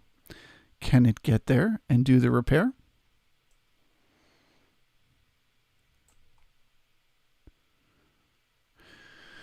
Okay, so AM is seeing 41.37. He's seeing us ending right around the same area, around the POC. Donkey seeing 41.19. He's seeing a bit of a sell-off.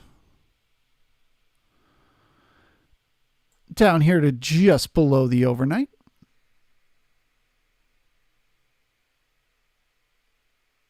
Paul's seeing us down here at the lower end of value, around the halfback, 41.29-ish. Lamus is seeing a push higher, and then a pull back down. Rotation up, rotation down. Makes sense on a rotational day.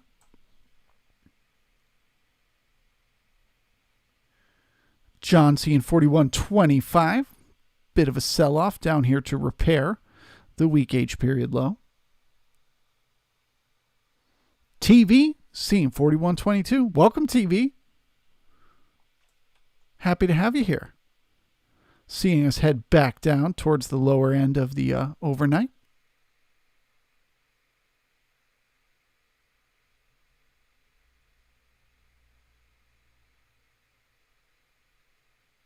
Okay, the weak H low. Little repair of that. So most people are seeing us pull down here to these levels. Looks like they might be right, but the question is, if the market gets down to halfback, does it find support, start rotating back up? Or does it make its way down here to repair the second of these weak references?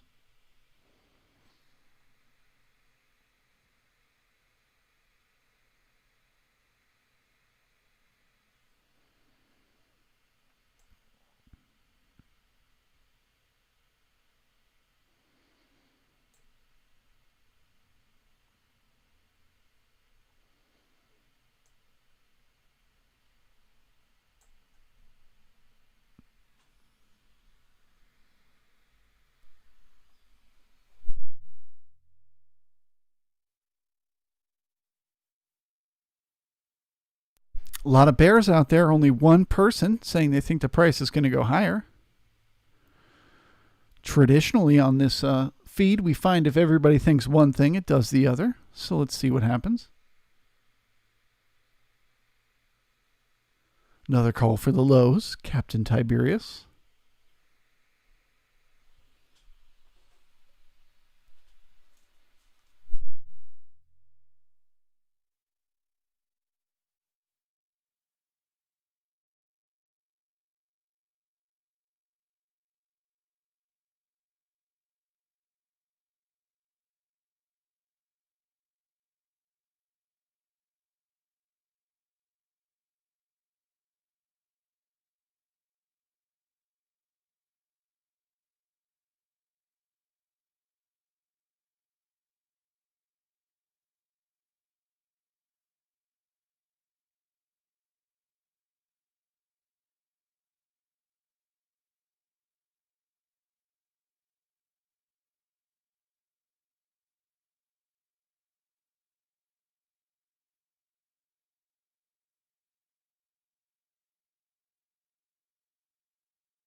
Frank from Norway coming in at 41.50, giving us another signal for the upside. So at least now we got two people feeling bullish here in this market. Heading up there to repair that weak K period high.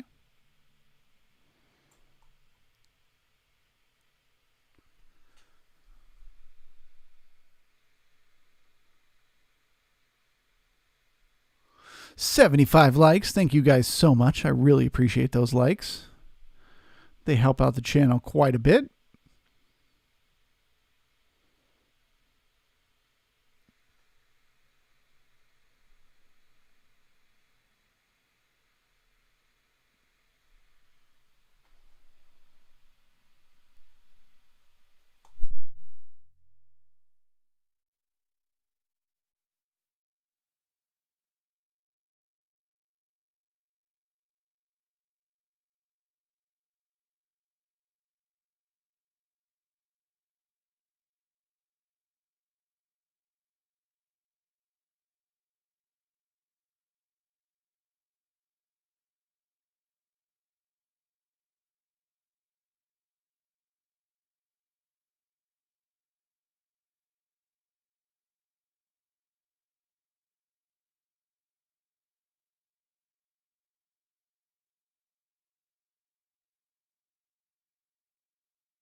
Just taking a second here to look at this beautiful bell-shaped curve we made today.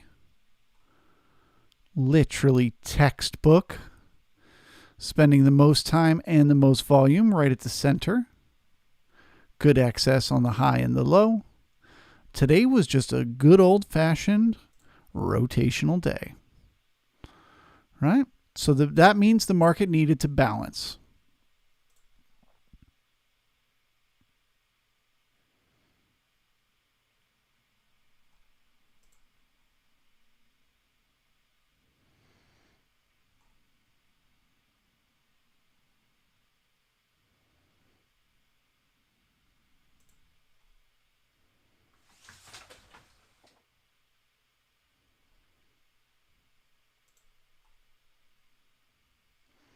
So we had a balancing area for about a week.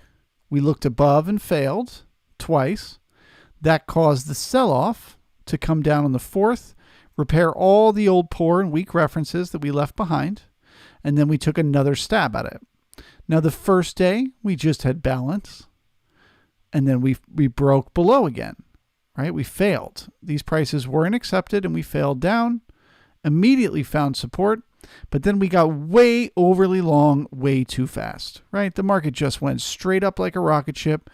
Excess in the spike from the 6th. Excess in the first part of the day from the 7th. Market got itself way too long, okay? Created a high in the overnight market, which is an all-time high in the overnight market, which is considered weak, okay? And then the next day, we opened and sold off. The next night, we sold off again. The next morning, we sold off again, getting us repairing the last of the weak references that had remained below this level and finding a good low at the base of the spike from 4.9. That's good solid support right there. Okay. Then pushing back up into this range where we spent most of the time on the 4th, the last time we had this crazy sell-off, right? And we just balanced in this range. Okay? So that to me is an indication, not necessarily of acceptance of lower prices, but this could be an acceptance of the low here. Okay? Let me pull up the the SPX real quick.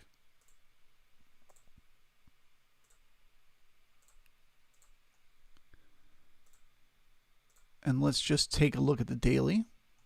Oh boy. Oh man. Look at the daily candle. It's like a cross. I've never even seen such a tiny little body of a candle. Here, let me get rid of this. Look at how it's just like a cross. There's no body at all. It's just wick on either side. Oh my God, that's so funny. That's just an indication the market went nowhere all day, but it is finding support here on this support line. Again, the wicks dipping below doesn't really matter. It's where the body is. So the body found support there on that trend line, which is about halfway between the 20 and 50 moving average.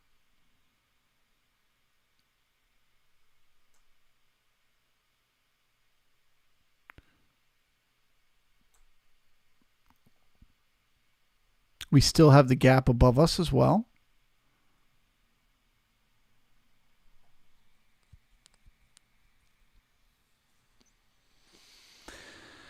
Yeah, I mean, it could go either way from here. Looking at it like this, it could pull back down to the 50, or this could be the support it was looking for today. And so tomorrow we get the gap fill above us, right? This area from where this red arrow is, we get that fill.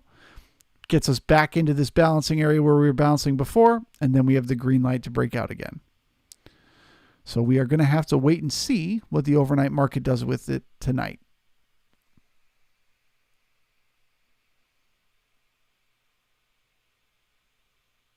Yep, you guys are obviously, I'm reading your comments based on that candle. Spinning top, sign of indecision. Sign of uncertainty. Who's uncertain? What's uncertain about this? Kidding, of course. This is crazy.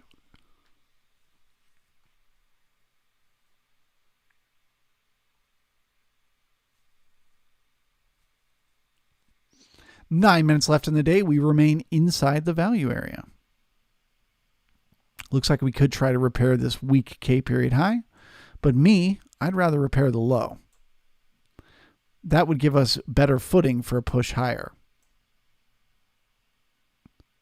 Doesn't look like I'm going to get it though.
John, that's a great question. Does anybody have an answer to that?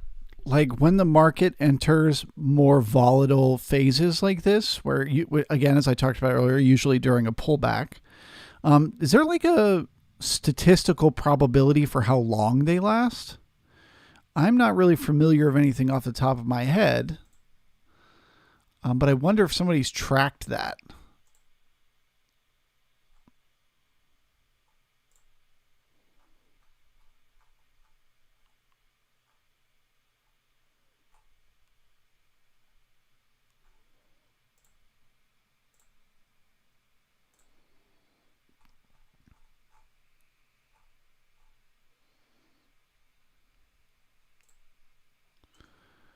I mean, just once again, pulling up the daily, you can just kind of see it's like you have slow movement, grind, grind, grind.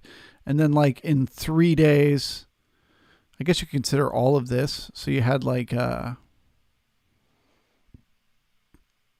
June 29th to September 2nd, pretty steady, calm, rational push higher. And then from the September 2nd to September 20th, you had a crazy volatility pullback. Okay, you can see the market was all over the place during all of that.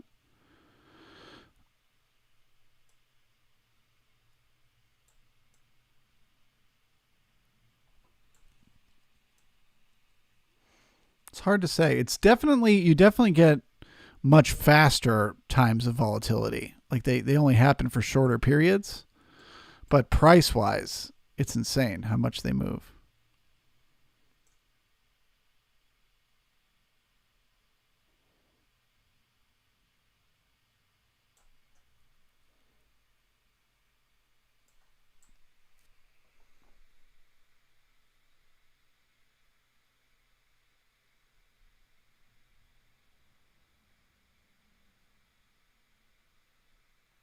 Scott, that's a great question. What is normal? Yeah, there's no way to know. I think it's safe to say today was abnormally volatile.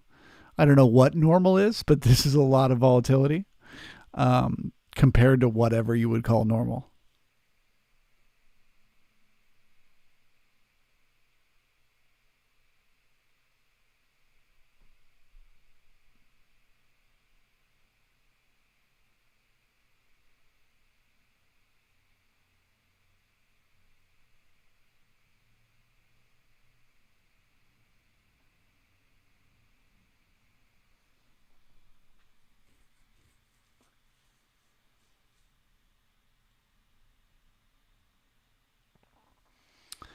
All right. Well, the M period of all periods stuck inside the balancing range along with the rest of the day.